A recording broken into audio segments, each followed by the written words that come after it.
Assalamualaikum warahmatullahi wabarakatuh. Apa kabarnya hari ini anak-anak? Nah, kalau ibu bilang apa kabarnya hari ini, kalian jawab Alhamdulillah luar biasa, Allahu Akbar. Baik, ibu ulangi sekali lagi ya. Apa kabarnya hari ini anak-anak? Alhamdulillah luar biasa, Allahu Akbar. Nah, sebelum memulai pelajaran pada pagi hari ini, ada baiknya kita berdoa terlebih dahulu. Tolong ketua kelas untuk memimpin doanya. Bismillahirrahmanirrahim. Raditu billahi rabbah wa bil islami dinah wa bi Muhammadin nabiyya wa rasulah. Rabbi zidni ilma warzuqni fahma. Amin. Ada temannya yang tidak hadir hari ini? Oh, hadir semua ya? Alhamdulillah. Semoga kita selalu dalam lindungan Allah Subhanahu wa Ta'ala. Amin. Ada yang tahu hari ini kita masuk tema berapa? Ya, benar sekali, tema 5. Nah, pada tema 5 kali ini kita akan membahas tentang pahlawanku, serta subtema 1 yaitu tentang perjuangan para pahlawan. Ibu harap setelah pelajaran ini berakhir, kalian dapat memahami serta menyebutkan tokoh-tokoh, peninggalan, serta nilai-nilai pada masa kerajaan Hindu, Buddha, dan Islam. Baik, sebelum pelajaran ini dimulai, Ibu ingin membentuk kalian menjadi 4 kelompok belajar ya, untuk nanti diskusi. Di sini Ibu punya sebuah gambar. Coba kalian amati gambar tersebut.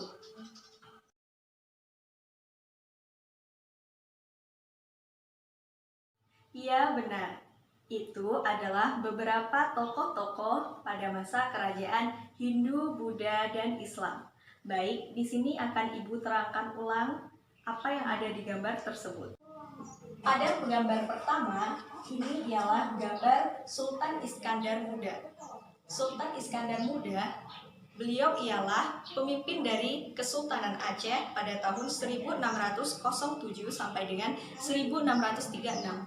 Pada masa kepemimpinannya, daerah kekuasaan semakin besar sebagai pusat perdagangan dan pembelajaran dalam Islam.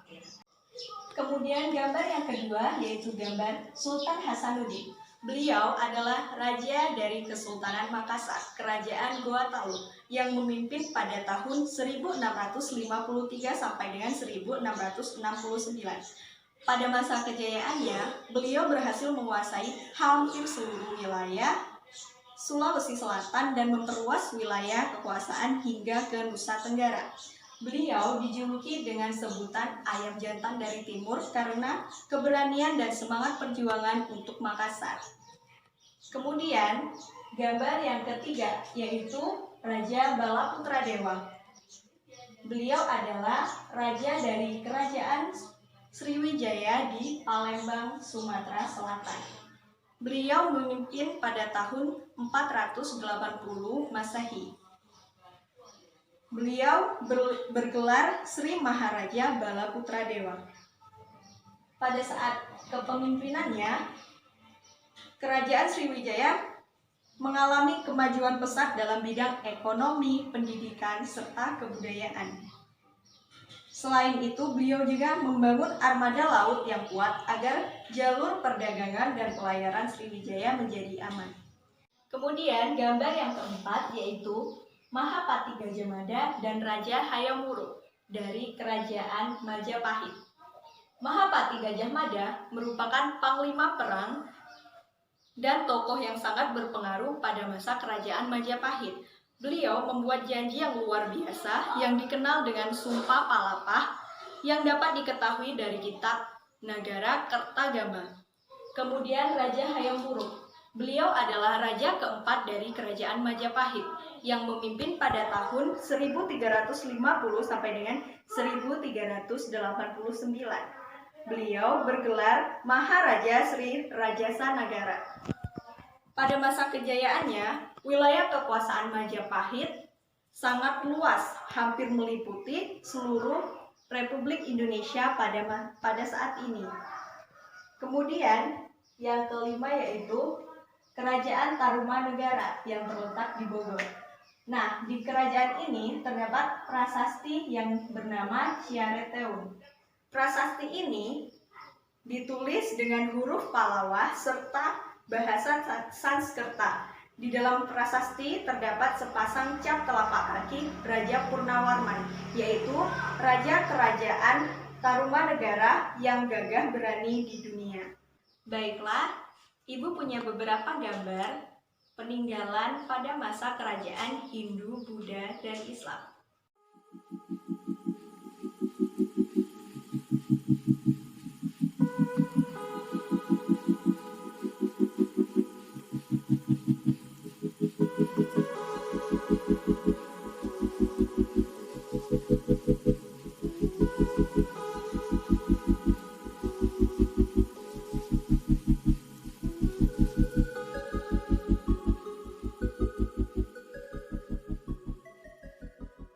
Setelah mengamati gambar tersebut, coba sebutkan apa saja yang ada di dalam gambar tersebut.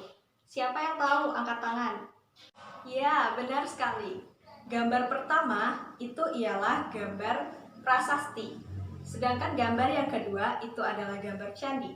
Gambar ketiga merupakan gambar arca. Gambar yang keempat merupakan kitab atau karya sastra. Gambar yang kelima merupakan gambar masjid. Dan gambar yang keenam merupakan gambar makam. Yang pertama merupakan prasasti. Prasasti merupakan batu bertulis. Prasasti ini adalah peninggalan dari kerajaan Hindu dan Buddha. Contoh dari prasasti ini adalah yang pertama prasasti Ciareteun yang terletak di Jawa Barat, peninggalan dari kerajaan Tarumanegara. Kemudian prasasti Kedukan, yaitu terletak di Sumatera Selatan, peninggalan dari kerajaan Sriwijaya. Yang kedua merupakan gambar candi. Nah, pada kerajaan Hindu, candi digunakan untuk memuliakan raja atau tokoh terkemuka yang telah wafat. Contohnya yaitu Candi Prambanan yang merupakan peninggalan dari kerajaan Majapahit di Jawa Timur. Kemudian candi peninggalan Buddha yang digunakan sebagai tempat pemujaan. Contohnya yaitu Candi Borobudur yang terletak di Jawa Tengah, peninggalan kerajaan Mataram. Yang ketiga, arca. Arca mewujudkan bentuk raja atau tokoh yang berkuasa pada masa itu. Contohnya yaitu Arca Wisnu, yaitu peninggalan dari kerajaan Tarumanegara di Jawa Barat. Yang keempat, kitab atau karya sastra. Contohnya yaitu Negara Kertagama dan Kitab Sutasoma, yaitu peninggalan dari kerajaan Majapahit. Kemudian yang kelima, masjid. Masjid adalah peninggalan Islam. Contohnya yaitu Masjid Agung Demak yang terletak di Demak.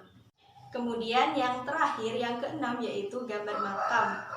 Nah, makam ini merupakan kuburan tokoh-tokoh terkenal pada masa itu. Contohnya yaitu makam Sultan Malik Al-Saleh yang terletak di Samudra Pasai.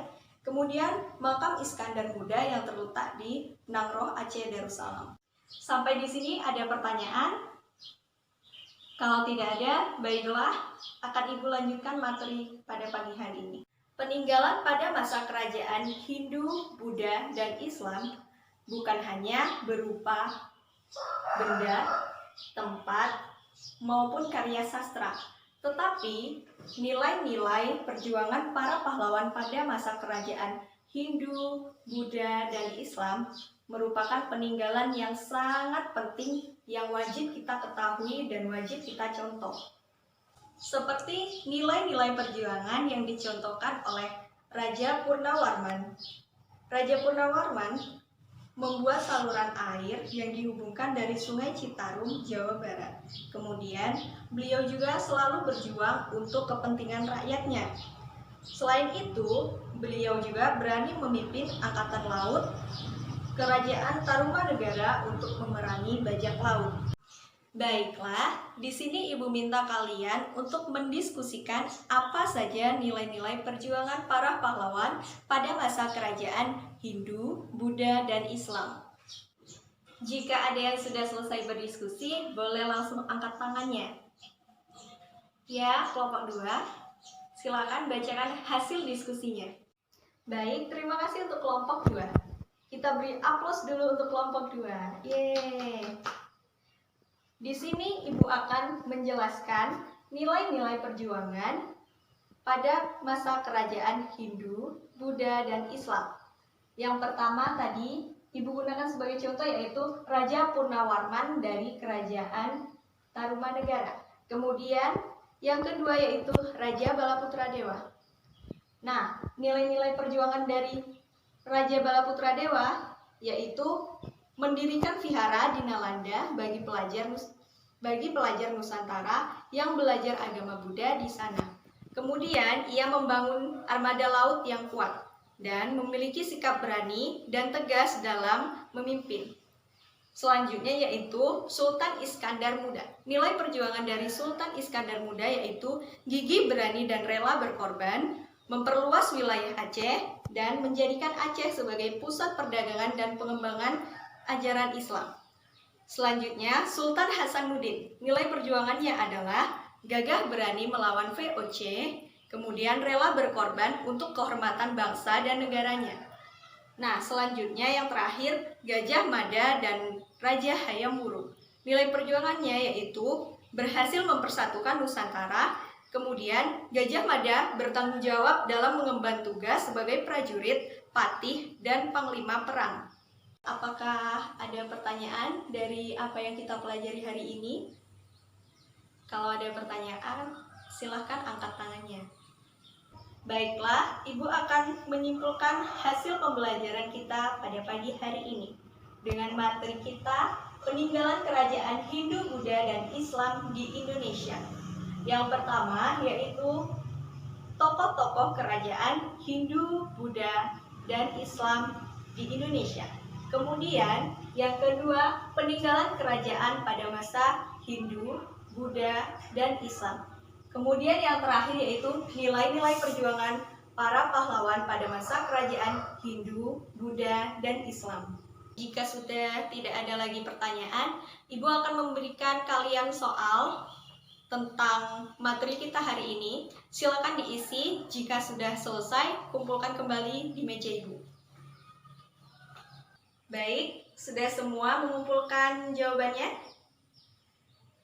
Oke. Ibu akan segera menutup pembelajaran kita pada pagi hari ini. Jangan lupa dipelajari kembali pelajaran hari ini.